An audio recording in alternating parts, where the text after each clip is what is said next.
Israel దాడుల్లో Iran నాంతంజ్లోని అణుశక్తి కేంద్రం పాక్షికంగా ధ్వంసమైనట్లు నిర్ధారించింది international atomic energy agency. UNSC సమావేశంలో ఇరాన్లో రేడియేషన్ గురించి వివరించారు ఐఏఈఏ డీజీ రాఫెల్ గ్రాస్సీ.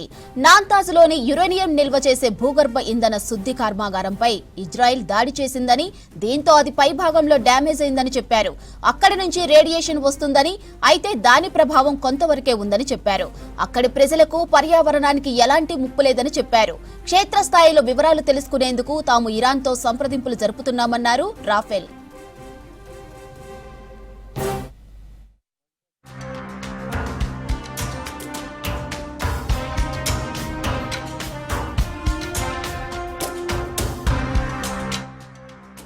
ఇజ్రాయెల్ దాడుల్లో ఇరాన్ నాంతంజ్లోని అణుశక్తి కేంద్రం పాక్షికంగా ధ్వంసమైనట్లు నిర్ధారించింది international atomic energy agency. UNSC సమావేశంలో ఇరాన్లో రేడియేషన్ గురించి వివరించారు ఐఏఈఏ డీజీ రాఫెల్ గ్రాస్సీ.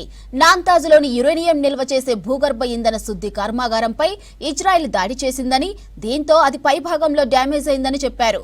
అక్కడి నుంచి రేడియేషన్ వస్తుందని, అయితే దాని ప్రభావం కొంతవరకే ఉందని చెప్పారు.